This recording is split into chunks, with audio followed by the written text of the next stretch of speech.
Yo, yo, what up, ladies and gentlemen, boys and girls all over the world? We are in effect on this Monday evening. You know where to find me. I am not hard to find. Welcome to Chilltown Hoops this evening. We had some activity over the weekend. Yes, we did. We had some activity over the weekend. We had a game, two games, not one game. We had two games for the ages. Thought it was fantastic, right? I didn't think it was good. I thought it was fantastic. Two games for the ages. Man, we were so used to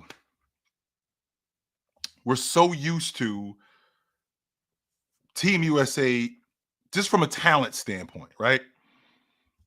We're so used to them just being far and away better than anybody else, right? They're just far and away better than everybody else that whenever they have games that are close, immediately the question is, yo, what's wrong with Team USA? I mean, there's nothing wrong with them. It's just that the world is just getting better. That's really what this is in a nutshell. The world is getting better. And has the gap closed? I think it's closed significantly from 1988, when we ended up with the bronze medal, to 1992, when there was a Grand Canyon size gap, to today.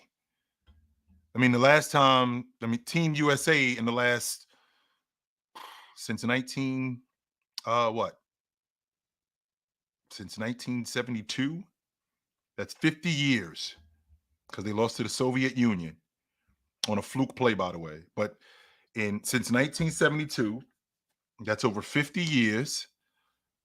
In that time, Team USA has lost twice. They've lost twice in the gold medal game to get to the gold medal. They've got 5 losses overall. They lost to, they lost to Greece. They lost to Puerto Rico. They lost to Yugoslavia. They lost to Russia. I feel like I'm leaving somebody out. I know they got 5 losses. But with that being said, they're still the best team in the world, right? They're still the best team in the world. And the competition, what's up, Matt? The competition gap is closing. That's who it was, greatness. Argentina, sure. And they lost to Argentina. That's who I was thinking about. The competition gap, and I know this sounds ridiculous when I say it's closing, because it's been so wide, right? It was the size of the Grand Canyon in 1992, right? It was the size of the Grand Canyon in 1992. And it's closed significantly since then. You have better players. You have more talent. And not just better players, even though talent has been the key to all of this. And I won't argue that. Talent has been the key to all of this. But if you look at these other countries and their programs, how much better has Serbia's program gotten over the last 25 years? How much better is France's program today than what it was in 1996? Right? How much better is Germany's program today, and how they are molding their kids, and how their kids are getting better? And I feel like that's the key, because when you have good talent, I think your program is everything. If you're not honing these guys correctly, if you're not training them correctly, no matter how talented they are, it doesn't matter, because your program sucks. And that's not the case with a lot of these countries. Spain's program,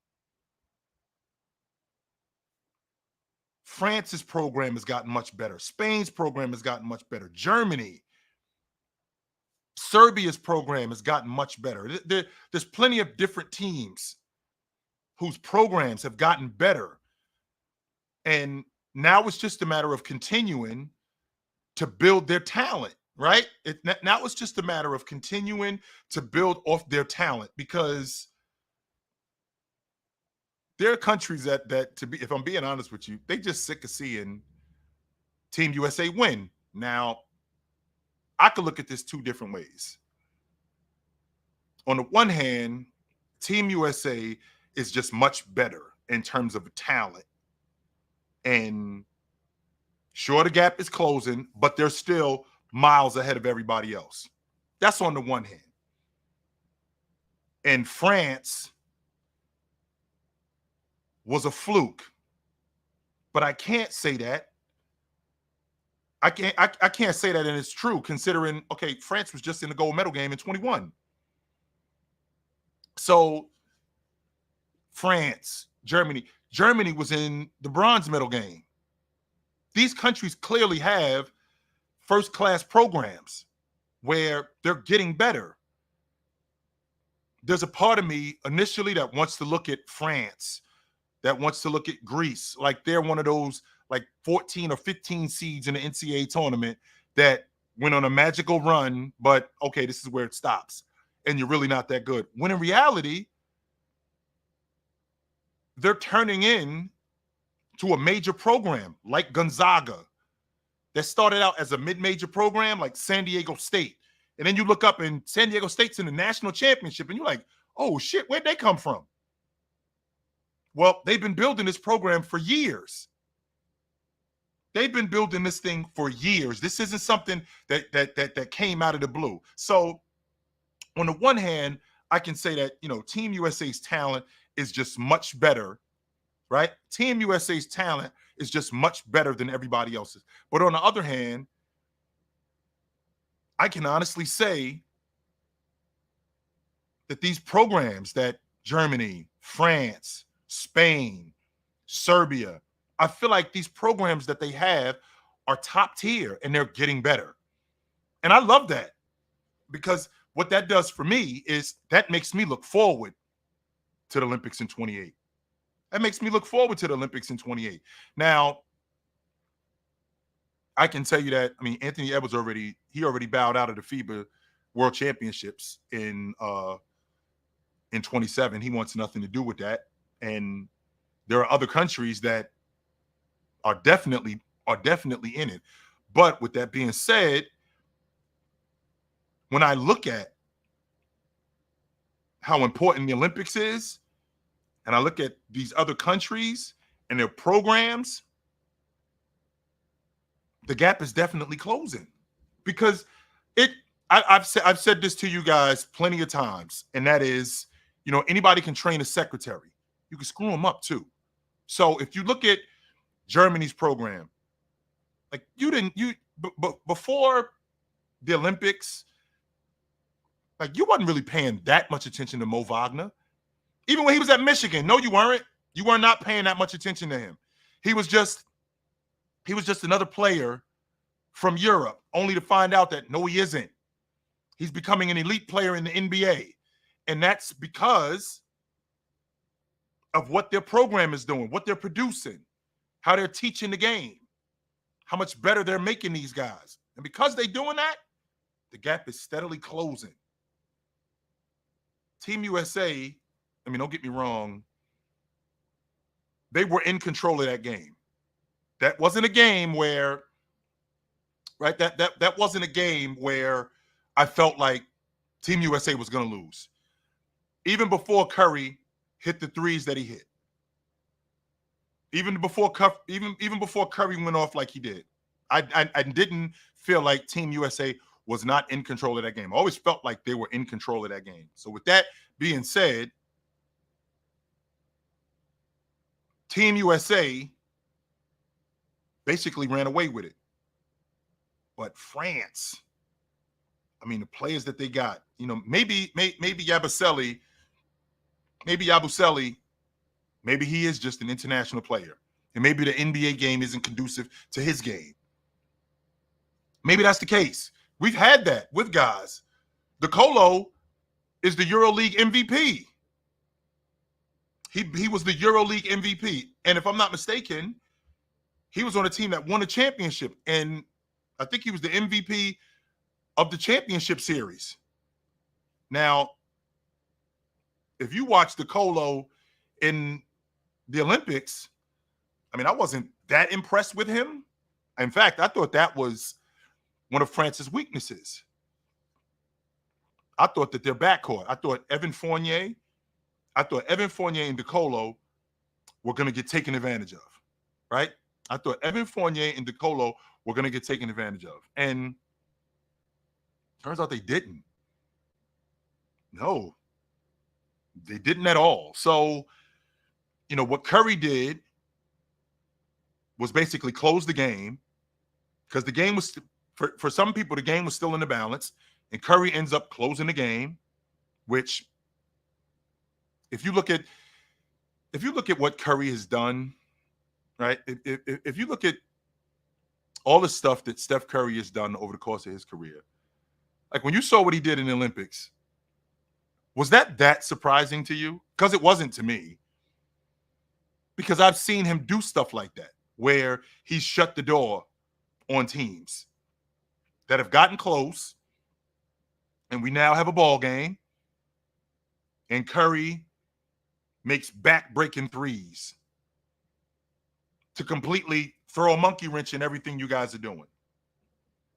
Just throw a monkey wrench in it. And how many times have I seen Steph Curry do stuff like that? I don't just mean in the Olympics. I don't just mean Steph Curry in the playoffs recently. I mean, you saw what he did against Sacramento when he went for 50 on the road in Game 7. I mean, you saw that. I mean, how many times has he done that in the regular season? Going as far back as 2015, 2014, 2016, right? I've seen him do that so many times that it's almost second nature. Second nature ain't the word I'm looking for. It's almost taken for granted, where I see it and I'm thinking to myself, nice. Nice. And I'm not blown away by it at all. It's very much like when James when they won the championship in 20. I already felt the way I did about James. All that did when they won it and he won the finals MVP, that just compounded how I already felt. And it just added to who he already was, right? It just added to it. So when I see Steph Curry in the Olympics cracking the long ball like he's done, when I've seen Steph Curry cracking the long ball like he's done, like he just did in the Olympics, I'm not like, yo, this dude is incredible. It's like, I've seen him do that before, more than once. And I feel like this just adds to the legacy of who he is, right? I feel like it just adds to who Steph Curry is. And who is Steph Curry? I'm on record saying it. Steph Curry is the best long ball shooter that I have ever seen. I still think that Ray Allen is the best catch and shoot guy that I've ever seen. But there is no defense for a guy who can accurately shoot 27 feet off the bounce. And that separation between Curry and everybody else is this. It's not close. And that's where I feel like with Curry and Ray Allen as catch and shoot guys, even though I think Ray Allen is the best catch and shoot guy, I still feel like I don't think that there's a huge gap between him and Curry. I don't think there's a huge gap between him and Bird or Klay Thompson, guys like that. I think the fact that that Curry can go off the bounce and put guys on skates the way he does, 27, 28 feet away from the basket.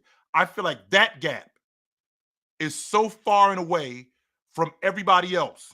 Nobody else can do that. Nobody. There is no defense for that, especially when he gets going. Like when he gets going, it's impossible. Now, I'd like to be transparent here, and I'm sure that you guys don't want to hear this, but up until Thursday, which is the semifinals game, that was to get to the gold medal game, Curry was not doing well. Curry was not doing well. No, he was not. This was. I'm not going to go as far as to say 2022, right? I'm not going to go as far as to say 2022 because he was definitely in these Olympics before Thursday. He was one of the worst players on the team. Now, remember who Steph Curry is, right? Remember who Steph Curry is more than anything. What do you know Steph Curry for? You know Steph Curry as a long ball shooter more than anything, right? As much as good as Steph Curry is, and as much as he's a scorer or distributor or a finisher at the rim, more than anything, you know Steph Curry as a long ball shooter. That's him more than anything. So when that's not going, I mean, you don't really know him for much else. Don't get me wrong. You do know him for shooting. You do know him for getting to the rim. That's largely due to him being the long ball shooter he is, right? So when that's not going, I'm not going to say Steph Curry is ordinary because I don't think he's ordinary, but he's not nearly the player he is when that is going, right? So when I look at Curry and I think about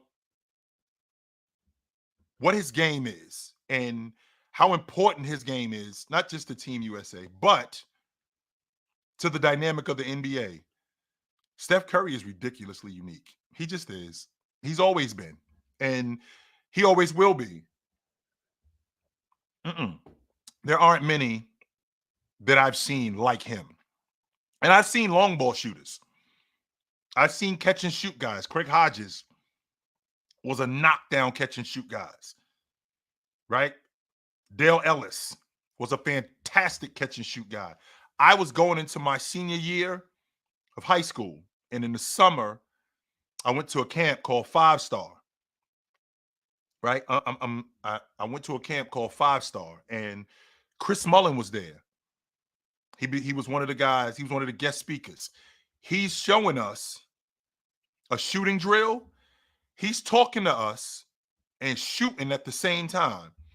While he's talking to us and shooting, when I tell you guys, the ball didn't touch the rim. And this is outside, by the way. This isn't indoors. This isn't in a gym. This is outside. The ball isn't touching the rim. Chris Mullen's one of the best catch and shoot guys that I've seen, right? With that being said, Curry is so unique in what he does that especially in this era of basketball, he's so unique in what he does that it's hard to look away from him. It's so hard to look away from him. Curry is so, like I said, he's so nice with the pill that the separation that he creates, right? The separation that he creates as a ball handler, being that far away from the basket, that's just so far and away from everybody else as long ball shooters. So far and away from everybody else. There isn't another guy, not even in this generation. I'm not even gonna say this generation because Dame Lillard is super nice with the pill, but there isn't a guy that has that kind of separation and is that accurate as a long ball shooter. There isn't. And because he's so good at that, he makes himself indefensible, especially when he gets it going. You got no shot against him, none whatsoever. And because of that, right? Because of that, I feel like he's gonna go down in history, like in 20 years, 20 years from now, he's gonna go down in history as transcendent. He's gonna go down in history as like nobody else. That's how we're in 20 years, that's how we're gonna be talking about him. We're gonna be talking about him because when we see guys today, right? When we see guys today, and then when we see guys in 20 years shooting the long ball off the bounce, and by the way, they're going to be bigger guys because I think that the future of the NBA is Wemby. That's what I think the NBA is going to look like. We're going to have to attribute that, and we're going to have to credit that to Curry. We're going to have to credit that to Steve Nash. We're going to have to credit that to Klay Thompson because they're the ones who pioneered that. Like this wasn't you cannot win You can't win with a jump shooting team. Well, Curry and Klay Thompson prove yes, you can. 100% you can. And Team USA, again, they were able, right? They were able to capitalize on what Curry was best at. That's why I thought it was fantastic when, like, he got going.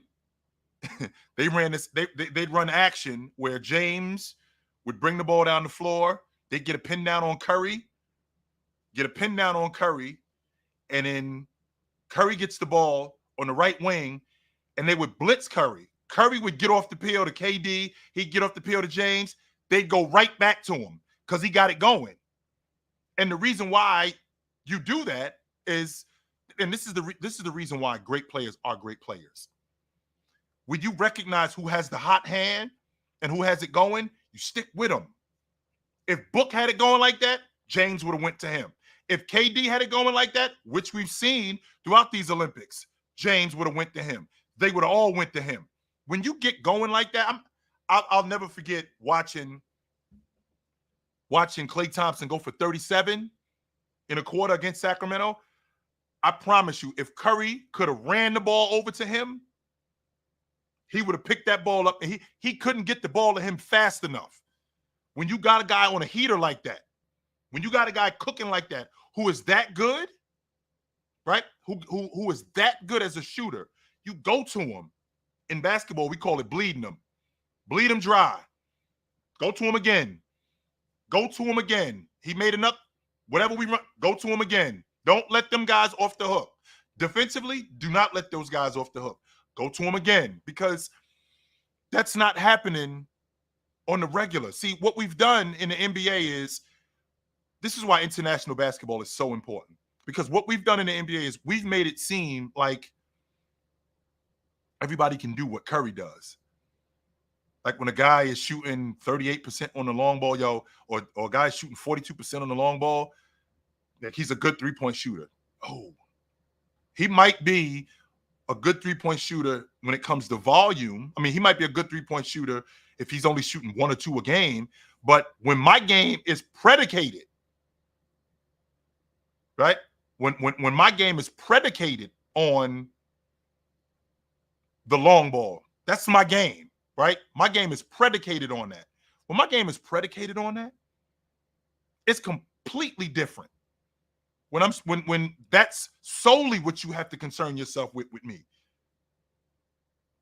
You have to run me off the long ball line. You have to find me in transition immediately. Your defense is centered around finding me, slowing me down. And it's like an avalanche. Once I get going, it's it's impossible to stop. Right? It's impossible to stop. So Curry was fantastic, right? He was fantastic in those last 2 games. 100%. I got a comment here where I don't know if this world ain't for the weak. Does he know anything about me? For those of y'all who've been around, can y'all school this dude to me, please? If you don't mind, does he know anything about me? If he doesn't, can y'all school him, please? If that's okay, please school him to me about holding Damian Lillard accountable. I mean, that's all I'm saying.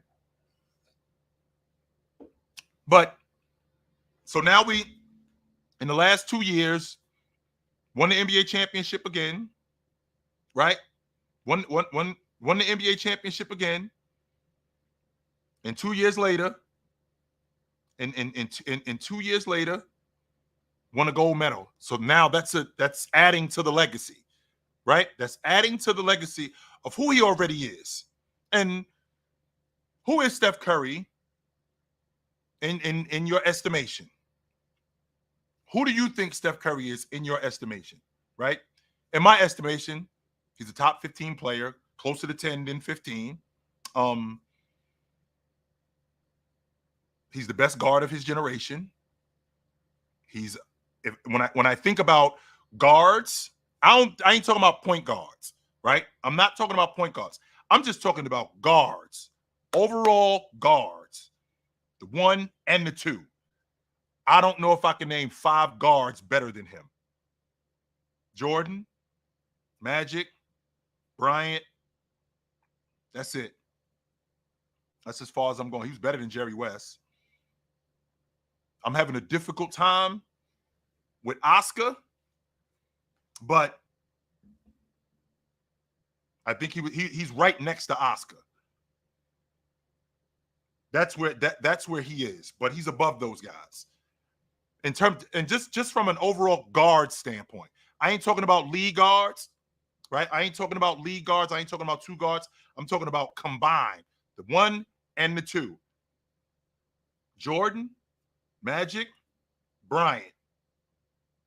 After that, and I know that I'm dealing with a lot of people who talk about Steph Curry as a lead guard, and I understand it because that's been the narrative, and I'm old enough to recognize that the game has changed, but I'm also old enough to know when I'm getting bamboozled, right? I'm old enough to know that. So because of that,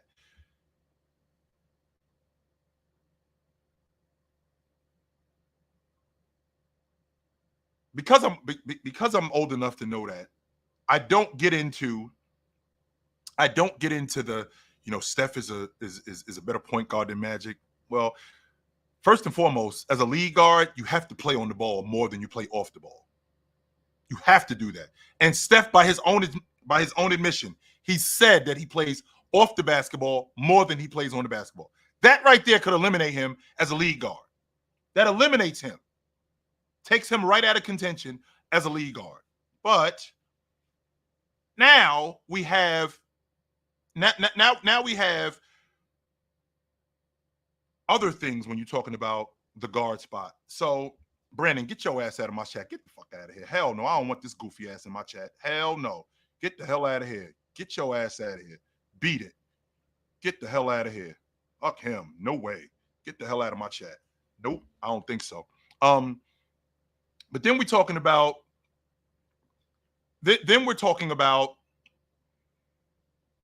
other things when it comes to then we're talking about other things like his ability to shoot off the bounce, his ability to shoot, catch and shoot, his ability to catch and shoot, his ability to shoot off the bounce, his ability to affect offenses, right?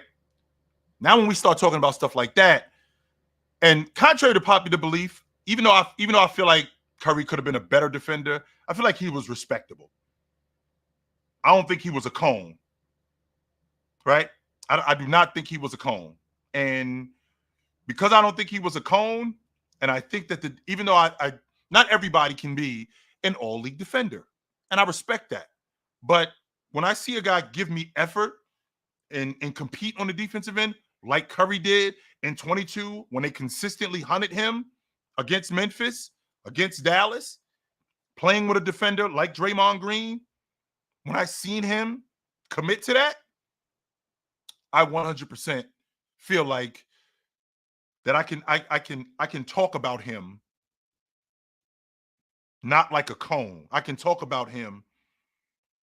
I can definitely talk about him at least at minimum. I can talk about him respectably on defense.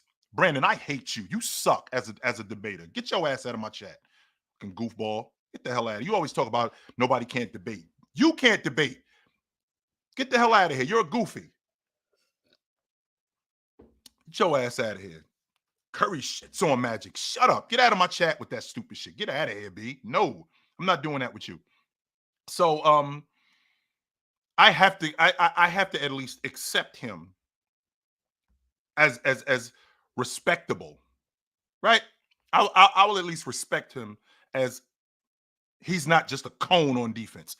I've seen guys who just get blown by on defense. Trae Young, Luka, Dame Lillard. Like I've seen guys who are cones on defense. I've seen that. I'm not doing that with Steph Curry is not a cone on defense. No, he is not.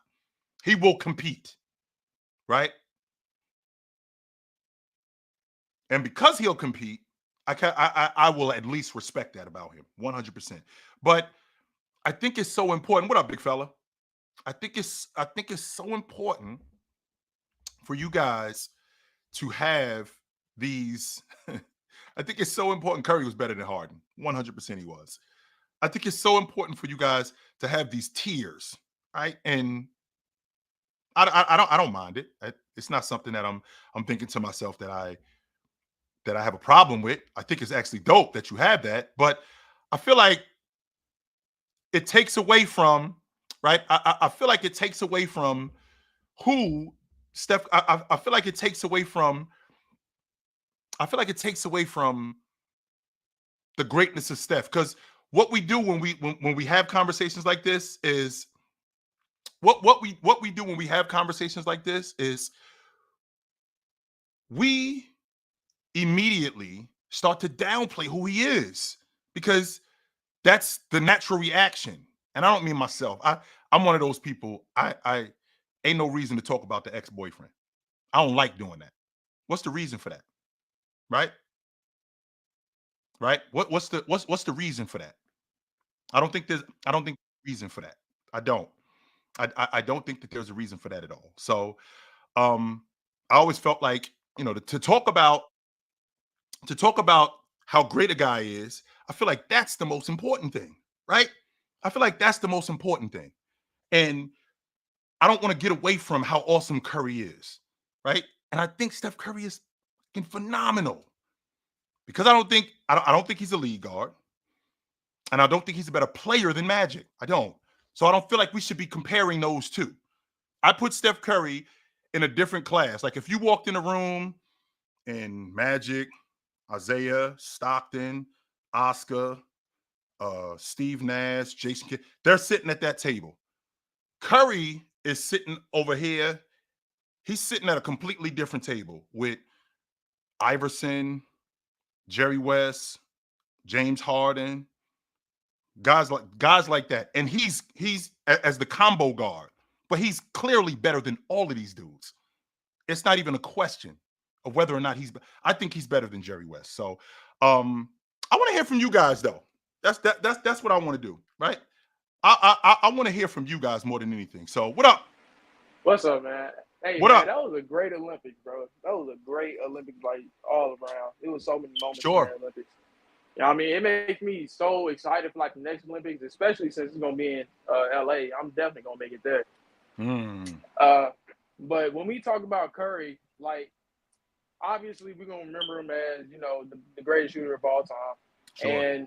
and we're honestly gonna remember him as the greatest small guard of all time too. Is he when we talk, because he's bigger than Isaiah, he's bigger than Allen Iverson, he's bigger than Chris Paul, he's bigger than Calvin Murphy. So we talk about Well, like small when you look at the guards. top 15, like Curry in your top 15, is Curry like the only small person there? He's the smallest, in fact. He's He was smallest. smaller than Yeah, Jerry West. He's smaller than I think Oscar everybody else Robertson. like 6'6" and up, right? Yeah, Jerry West was 6'4", Oscar Robertson 6'5". So he's the smallest one there. Yes. Yeah, to be able to just do what he does, especially off the bounce at like that size, Hmm. it's insane. Like how much work that I know he has put in to be able to do all of that, man. Like Right. the 50-point game against Kings. I know Ox is in here. He gonna hear about this, man. Like I just did like not how he expect could that. just I just didn't. like how he could just like demoralize like anybody. It's crazy. He did it Yep. to yourself, but he not yourself, but he did it to your favorite player in 2022. You know what I mean? And like, Yeah. he just dominated, Yes. bro. Like, and it's crazy. Like, I don't think we'll ever see another small guard like that again dominate like that, especially since the league is finna just get taller and bigger and Right. more athletic. So Sure. yeah, I he's great, bro. I do think that I do think that we're in a space now where it's less likely that we're going to see Curry again. Kind of like when Yeah. Barkley was running around. It's less likely that we're going to see Barkley again, which we haven't in 30 years. We haven't seen Barkley. Zion should have been there, right? Right. He could have been that. 100% he Yeah. could have been that. You don't think But he said? You don't think he still could? Like you ain't giving him no more leeway? he made a glass, yo. He Damn, is. He's made of glass. man. I'm sorry. He is. I wish I could say. Man, I would love for him not to be, because you know how we talk about Luka, you know how we talk about Jason Tatum, you know how we talk about Embiid. We'd be talking about Zion like that. I'm sure about it. We would be talking about Zion as a top 5 player in the game if he wasn't Zion made of glass. I'm sure of it. Bro.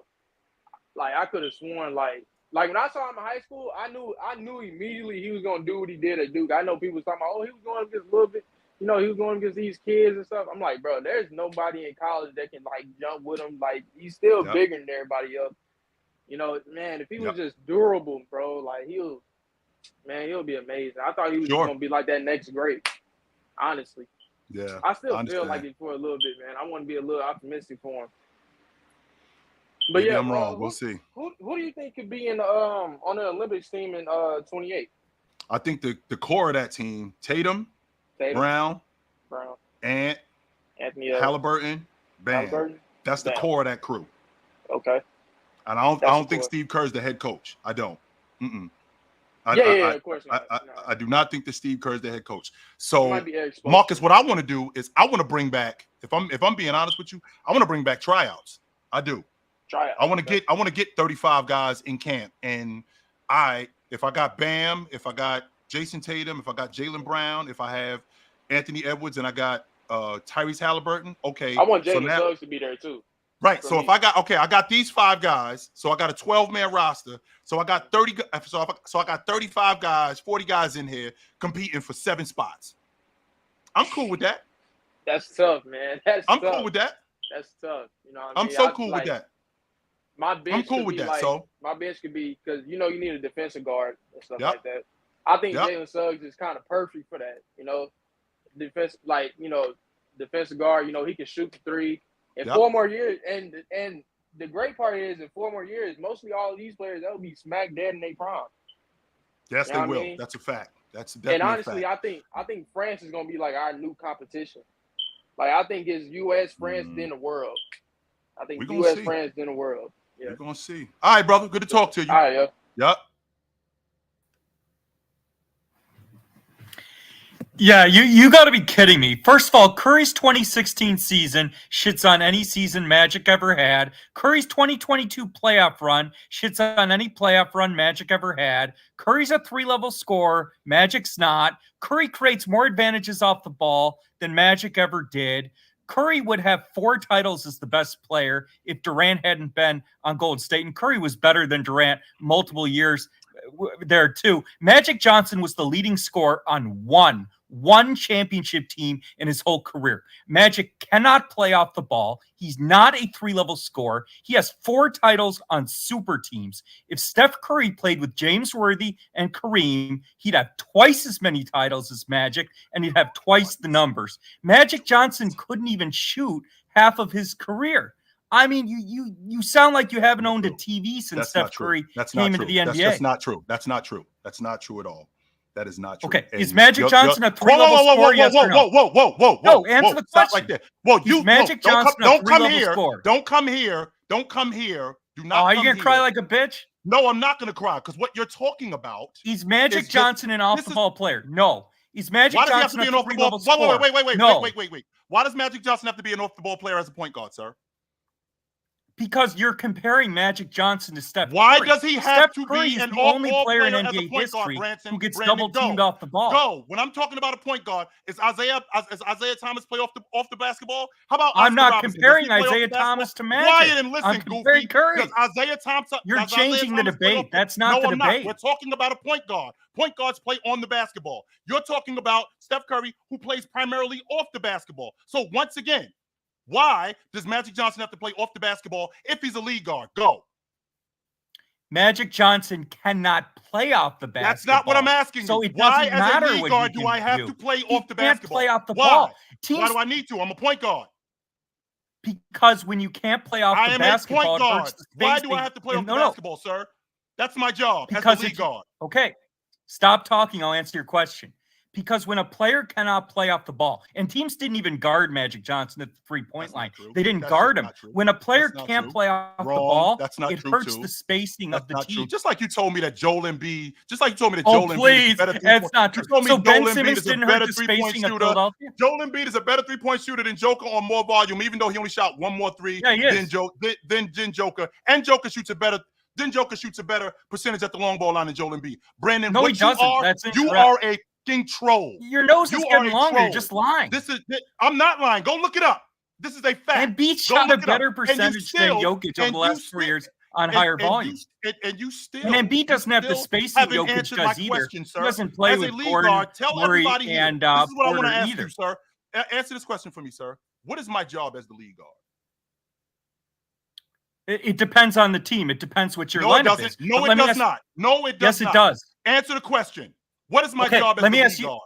Okay. Magic Johnson's role changed significantly after 1984 when Kareem got old. He became much more of a scorer because Kareem was getting old. So the role changes. The role changes based on the lineup. That's not true. But let me ask you a question. That's not true. Let me ask you a question.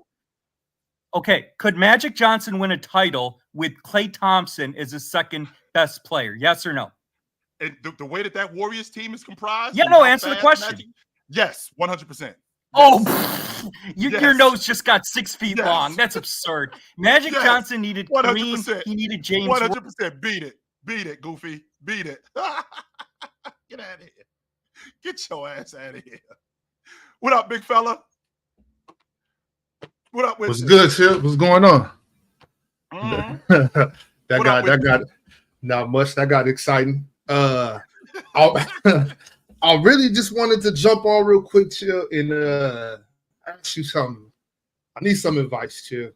I'm listening. Because over the past probably 4 or 5 months, I've been trying to reorchestrate my top 10 because top 10s are just so serious in this basketball community, right? Yeah. And I'm telling you, Chill, if Steph Curry has 1 or 2, one more season, one more convincing season, I might gotta do it, Chill. You might have to move up the list. Larry. It's just unfortunate because it might have to be Larry to go. He might have to move up the list. Is that crazy or? Well, here's the thing, Ox.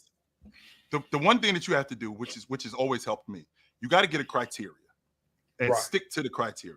Now, with new information, right? With new information, your opinion changes 100%. Like you just said, if you get another season of, I don't know, let's say 2021 Curry, and they end up winning it, right? If you get another season of 2017, 2018 Curry, and they end up winning it, like, we got to start talking. We got to start having a different conversation because now I got new information. It doesn't negate my criteria because my criteria is still the same, but now I got new information. So now we got to start talking. I'm one of these people who I have opened my eyes to different players. I mean, I think Steph Curry is a top 12 player all time. I don't think he's better than Bryant. I do not think he's better than Bryant. I don't think that. But to your point, if we end up with another, I don't know, 2021 season and they win the NBA championship, there's going to be conversations. The conversation, because it happened with Magic, Ox, as Bird started to age, Magic started passing him. Right. Because Magic hadn't passed him in 85. I don't need another ring from Steph. Right. I don't need another ring from Steph. I might need just a deep, maybe a second round appearance or just a hell of a season. Right. I don't know. If Steph can give me 2 more of those, I think it will be unfair for me to keep trying to keep him out the top 10. And Kevin Durant is not far behind.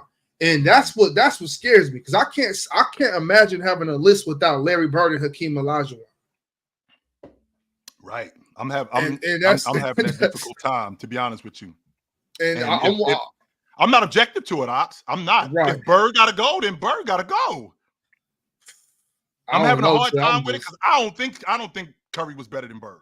And you can't convince me that he was. However, for what Joker did, I mean, if Joker keeps doing what he's doing and he gets Right. another chip and I get another league MVP out of him and I get 4 or 5 more first team All NBA seasons, yeah, I gotta that list, Ox. I gotta take my pen and hold on. I gotta start crossing some people out and filling in some new names. I have to do that. I have to. It's tough. It's tough, Chill. There's so many good basketball players. Every new generation is just more and more. Also, I think you'll be proud of me, Chill. I moved Bron. I moved him up. You know, the last top 10 list I did, I had Bron at 7. He's now at 4. Mm-hmm. You know what I mean? So I only got Kareem, Jordan, and Tim ahead of him. You know, so I know. That's it. I got 10 at 3. The dope when you talk about championships, Ox, and I know we talk about championships a lot, but you know, when you talk about championships, one of the things that I hold dear about James is everybody who beat him, he beat them. Mm-hmm. Right. So I think that holds some weight. It's not like, you know, they all own me. I beat them too. And on top of that, like Curry, for example, I beat you when you were at your best. I mean, I'd like to think that holds some weight. It took Steph and KD. Hey man, I stand on the logic, Ox. You can't beat him without us. We can't beat him without you. We got to get together. Yeah. That's the way this is going to have to happen. So otherwise, this dude going to be running the NBA. We can't beat him without you, and you can't beat him without us. And I also about Steph Curry, I can no longer have Jason Kidd and Isaiah Thomas over Steph Curry, and it's been this way for a little while, but I just wasn't sure. And I'm tired of being illogical and being nostalgic about Jason Kidd and Isaiah Thomas and these guys. I got to keep it real. So the only point guard I can even have over Steph is Magic, and that's Ox, it. You and I had this conversation where I can be better. You could be a better player than me, but I could be better at this thing. Like I think Havlicek is better, but I think Scottie Pippen was a better small forward than him. I don't think Steph Curry is a lead guard. But when you're just talking about overall guards, right? The 1 and the 2, Jordan, Magic, Bryant. That's as far as I'm going. That's it. That's as far as I'm going. After that, I can't see nobody. I can't see nobody ahead of Curry. After that, that includes Steve Nash. That includes that includes Steve Nash. That includes all of these dudes, right? That includes James Harden. I can't see nobody. Just as I ain't even talking about a lead guard. I'm just talking about a guard. I can't see nobody. I can't. So before I do head out though, Chill, let me ask you real quick because that's what I kind of wanted to figure out. Can you see a world where you got Steph or KD in your top 10? He would have to jump Bryant, and I don't think he's better than Bryant. I don't. I don't. Is there anything he can do maybe in these next 2 seasons? Maybe somehow win another ring, or just have 2 first team All NBA seasons, or do something incredible? This, you know, if he did something like that, Ox, I would have to revisit my list, and we would have to have a conversation about it. We would. I'm not saying that I'm going to do it, but I'm not against it neither, because because we're getting into that space. I mean, Curry's 36 years old. So we talking the next 2 seasons, Ox, he's 37, 38. He's still playing at a first team All NBA level. He's winning NBA championships. Yo, Bryant was gone at that point. I'm like, if he's still doing that, I got to revisit this, and we got to start having a different conversation now. 100%. Right. Yes. Well, all right, Chill. I wanted to holler at you real quick, see how you felt about that. You know where to find me at, big fella. I'll see you later. All right. Out. What up? What up, Joe? You hear me? What's up, brother? How you doing?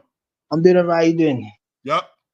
Yeah, I feel at this point that with Steph, I think any kind of criticism, most of the criticism about him is irrational. Like I had to come to that conclusion maybe about 2018, right? That he's special, and I think you saw it throughout the Olympics. You've seen it just throughout how he's played, and you know I think at this point now, I think it's fair to say Steph is, you know, if you're going to put him in the position of point guard, I know you don't put him in that position, but combo guard, he's probably the best ever to play, the best combo guard of all time.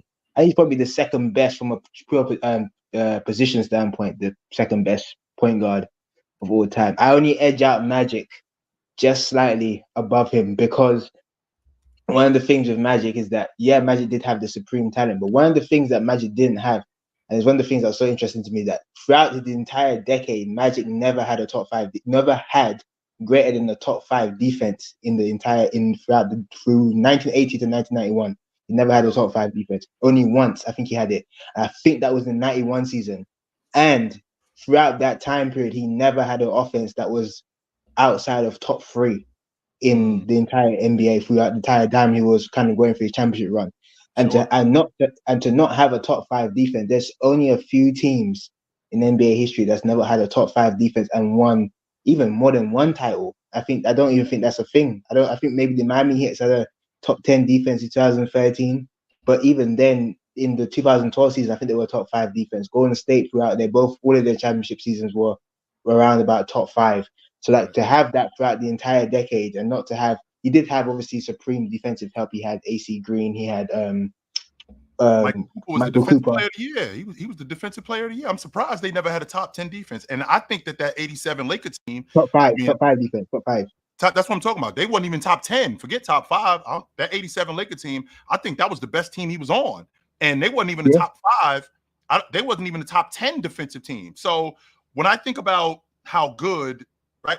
When I think about how good, I mean, that Laker team was, and the fact that he was able offensively to roll with them the way that they did. I mean, for Jabbar to take the step back that he took, and for Magic to now become even more of a scorer, right? Not for him, not for him just to become even more of a scorer, but for him to become more of a playmaker, more of a scorer, opened up the offense for them even more. I mean, that's incredible. And I got that wrong.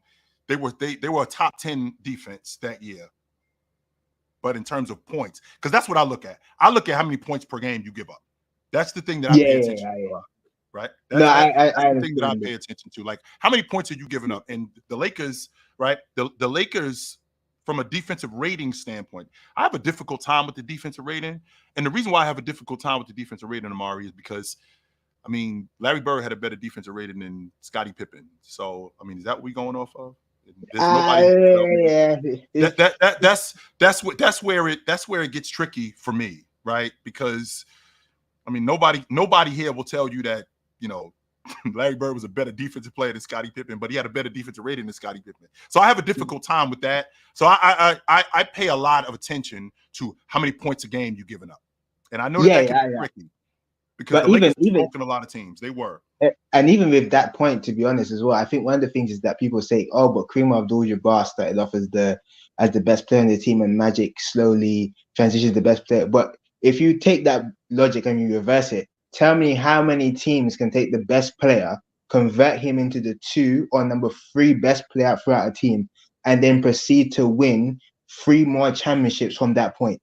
Tell me how many people can do that, and tell me how many people can sustain, at the time, the greatest scorer probably of all time, convert into a third option. And remember, when you win in 1988 with the Lakers, Kareem is averaging about 14 points per game. It's not like this is a far removed. He was over. Jabbar was over in 88. He was finished. He was finished. Yes, so you're telling me that team gets anchored to the NBA Finals and wins it for the second straight year. And for us, one of the things that people have to also take into precedent as well, back in 1987 and 1988, that was the first team to repeat since Bill Russell's Celtics in the 60s. So it was a spectacle for Magic to kind of do that. So that's the reason why I give him the edge over Steph slightly. But if Steph, and to be fair, I probably would have put Steph if he had maybe another Finals MVP over him. Like, because at this point now, game for game, you can't compare them because they're two different things. But then you have to start looking at the kind of granular detail. Okay, what does Steph not have and Magic have? I think even Magic said it on an interview. He was like, when Steph has 3 MVPs, 3 Finals MVPs, you know, was the leading point guard in assists. And that's another thing as well with Magic. Magic is the leading all-time leader in assists per game as well in the playoffs and in. I think he's got the record. I think he's got it in the playoffs. Yeah, he's got it per game in the regular season. And I think he's got the most in the finals also. And this is considering that Magic only had a 12-year career. This is so I can't take it. Now remember too, Amari, I understand that the game has changed. I do get that part, that the game has changed, and you do have quote unquote scoring guards. But I mean, we've seen scoring guards in the past. But with having scoring guards, you still have to do point guard things. You still have to do lead guard things. And if you are at the head of the attack as a lead guard, you have to do lead guard things. And when you play off the ball more than you play on the ball, I can't compare you to this guy. I can't do it. No. Steph can't. was never the primary ball hand. Steph was one of the primary ball handlers for Golden State, but he never had the responsibilities of running the offense. That wasn't necessarily his role. Like, there's a difference between being the offensive hub. Everything centered around Steph, because when he was playing with Durant, he was still being doubled. But still, Steph Curry never had to be the primary decision maker on the team when it came to offensive plays. It was always Draymond. Draymond was the guy that was doing the dribble handoffs, those kind of fake screens that were basically fouls, which I don't care what anybody tells me, when he was basically sending the ball to Steph Curry in the corner and then doing a legal screen to get Steph a free. Anything like that was essentially Steph Curry. That system is built off Steph Curry's gravity, not his ability to handle the ball. Even though he's a great ball handler, he's not a ball handler in the standpoint of he's going to be running and facilitating offense. But I don't think he needed to be. I can't hold that against Steph, because he is the best player to ever do what he does. Right. And I think Magic is the best player to ever do what he does. The only thing with Magic is that the value in having somebody that is the primary driver of your team's offense, you can see it when people like Draymond go out for the season and then you have to take on the responsibilities. Magic could take a team that wasn't as offensively talented comparative to Curry, because his offense is his best ability in terms of his scoring as well. But Magic, in terms of facilitating and his scoring, plus his own gravity as well with Magic. I mean, he was getting doubled as well. Like, it wasn't like Magic was this kind of like black hole. He wasn't Ben Simmons, which is a weird thing that is kind of being, I don't like with the kind of which notion. I don't buy at all, Amari. That goes in one ear and out the other. I don't listen. He's to not any. Ben. Like he doesn't say he couldn't shoot. Yeah, like he's not a shooter, but he could shoot the ball. Those two things are not the same thing. Those two, being a shooter and being able to shoot, are two different things. And Magic could shoot the basketball. He wasn't a shooter like Curry. He wasn't a shooter like Isaiah Thomas, but he could keep defenses honest, which he did. 100% he did that. And let's not have a referendum on Magic's career now, 40 years later from that point, and be like, this is what Magic wasn't. When Magic retired, and this is another thing as well, when you just go back through the kind of archives of it, when Magic retired in 91, there was a conversation that Magic was the greatest player to ever play. Like, it wasn't. That was a thing. And that's not a thing for Curry. And I live in this time. I didn't live 40 years ago. But when Magic Johnson was alive, he was regarded as the best player to play. And Michael Jordan was 100%. 100%. He was. It was Jabbar at that time. It was Jabbar, Magic, Jordan. Not in order. Jabbar, Magic, Jordan, Bill Russell, Chamberlain. And Bird was in that conversation too. Yeah. So Magic Johnson was everything that he was advertised to be. However, Steph is everything that he's advertised to be. And 100%. I think you're looking at this guy and you're thinking, how does this guy 6'3", 6'2", maybe, like about six something, have this much effect on the offense? And I think you can put Steph in that conversation. I have my 5 greatest offensive players. I think it goes Jordan, Magic, Steph, and LeBron, and oh god, I might even put Jokic kind of creeping into that conversation to me in the top 5 players. But those guys are the people that really anchored. Oh, maybe Will. Actually, I put Will there actually for now. But yeah, those guys are the guys who anchored their teams with their offensive abilities. And this is the reason why I think Curry's top 10 now. I think he's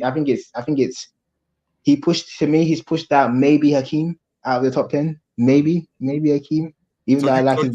So you down to had a conversation about him and Olajuwon? Yes. Like you're not. You might not be ready to move Olajuwon out the top 10, but you down to had a conversation about him and Olajuwon. Yes, the greatest. I'm not. Unfortunately, I'm not. But I can understand that. I do. Yeah, I can definitely understand that. But Mari, good to talk to you, brother. I appreciate you. Yep. What up? Yo, Uncle up. What's up, brother? Hey, so I got 2 things for you. So before you seen Curry play, how did you view the lead guard? Like, how did you view him? When you say how did I look at him? I looked at him as the floor leader. I looked at him as the leader on the crew, and He was your anchor in terms of your offense. There's a difference between your primary ball handler and the guy you run the offense through. Your primary ball handler is your table setter. He was the guy who he got everybody involved. Joker is the guy you run the offense through, like Olajuwon, like Shaq, guys like that. But my lead guard was the guy who he did everything to keep us steady. He scored the basket. He did everything. He scored the basketball. He distributed the basketball.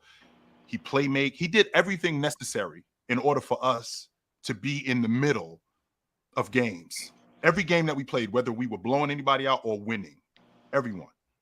So did Curry kind of change your mind when he came into the league and he started in his peak? Like did your mind change, or you still had the responsibility? He still had those responsibilities. I just think that he's more of he plays off the ball more than he plays on the ball. Yeah, true. More than anything, right? So I find it difficult to compare these two guys, but if you want to compare them, I still think Magic better than him. As a lead guard, I'm better than you at my job than you are. I mean, and you can have players, right? You can have players who are better players, but this guy does this job better than you.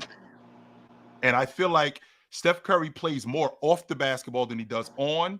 But I feel like if he's not the best at what he does off the basketball, there aren't many. He's so unique. There aren't many guys that do what he does off the basketball. Magic, on the other hand, how much he affects the game on the ball as the lead guard, which is what the title is completely different. Completely different. Yeah, it's definitely two different things. My last thing was, I got a little hot take. I don't think Tatum should come back. I mean, I don't think he would come back. Reason why, I played on what team that was he played, and he was the second leading scorer. What year 21. that was? 21. All right. Mm-hmm. I played 21, second leading scorer. We got gold. This year, you can't find no minutes for me. What's the point of me coming back? I mean, people talk about sacrifice. Y'all I get need that. me. Y'all don't need me. You know what I'm saying? Y'all don't need me at all. Y'all don't need me. One thing I ain't gonna say can take his place, but I do think he's going to be an up and coming star. It's Paulo. Could Paulo? You think Paulo could compete on the USA team? Here's the thing, TD. What I want to do, and I said this a little bit earlier, I want to bring back tryouts. I do. Yeah. I want to get 30 guys. I want to get 35 guys in camp, and let's battle for some spots. Let's do that. Yeah.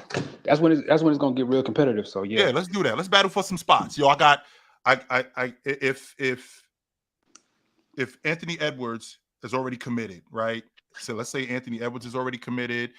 Tatum is already committed because Steve Curry ain't there, whatever, right? Jaylen Brown is committed. Let's see, who am I thinking about? Bam is committed. Yeah, Bam. Tyrese Halliburton, because I feel like those guys are the foundation, right? Yeah. So now what I'm doing is I got 7 spots and I got 30 guys. Because I already had 35 guys in camp. These 5 guys was part of the 35. I got 7 spots for 30. I got 7 spots and I got 30 guys. That means that's 1 spot for every 4 guys. 4 of you guys are competing for 1 spot. I like those odds. Yeah, that's some good odds. I like those as opposed to 200 guys in camp. I'm cool with that. I'm cool with that. Most definitely. Yeah. Appreciate it. All right, brother. Good to talk to you. What up? I had him in and I didn't. What up? You hear me? What up? Yes, sir. You hear me, Yep, you hot. Yeah, man. I agree that I don't think Steph is above Magic at number 1. I can agree with that. But this lead guard thing, can you give me a player for every position that you believe is the epitome of that position? Because Bob McAdoo, I don't think fits Tim Duncan. I don't think Dirk fits KG, but I got them all in power forward. I just think there's more than one way to skin a cat. You don't think that? Mm-hmm. So why do you put Steph in a different category then? Sound like you doubling. Ken, hold on. Ken, let me see if I can. Let me see if I could get you back, Ken, because you doubling up. That's what it sounds like. I want to get see if I could get see if I could get Ken back. Yeah.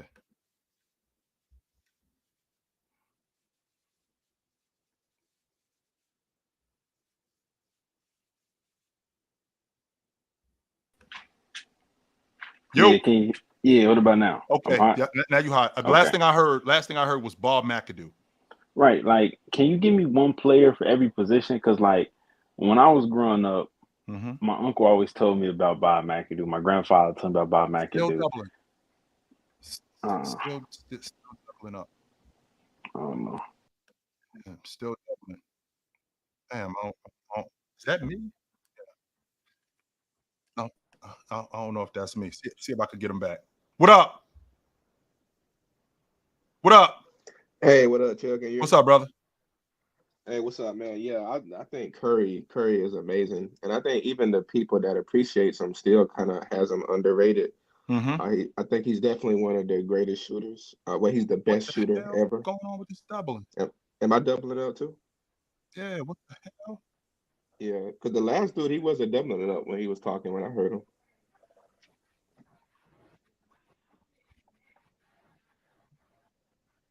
Yo, we good now? Hold on for 1 second. Hold on for a second. Let me see if I can get this back. Because mic check. Yeah, now we hot. Okay, I'm listening to you. Okay, good. We good now? No, we still doubling. Yeah, we still doubling. Sounds like yeah. It's still doubling on your end?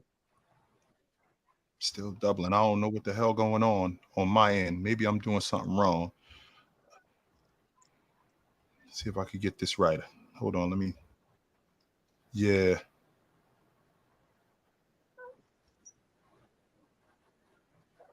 Yeah.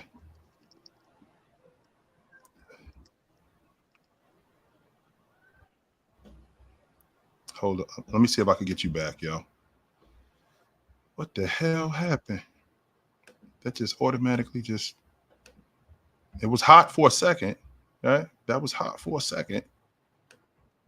Yo, Brandon, you suck as a debater. You suck 100%. You do. So I'm good with you. You suck as a debater. You 100% do. You have yeah, you do. So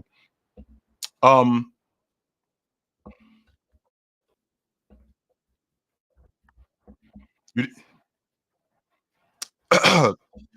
yeah, I don't know, guys. I'm having some technical difficulties, but it's about that time for me. I gotta bounce. It was good to see you dudes, and y'all know where to find me at. I will see you guys soon.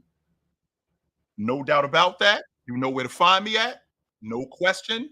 If I'm not here, I'm with my man Tony Tone on Tuesday nights. If I'm not there, I'm on TikTok. I'm on TikTok Monday to Friday, 9 a.m. You just saw my man Big Ox. And if I'm not there, you just saw me with my man Big Ox. So I will see you guys soon. Until then, put on a suit, drink water, don't drink and drive. Hey, man, call your mother. When the last time you talked to your mother? Call your mother, man. I will talk to you guys soon. Until then, take it light, but take it. Absolutely.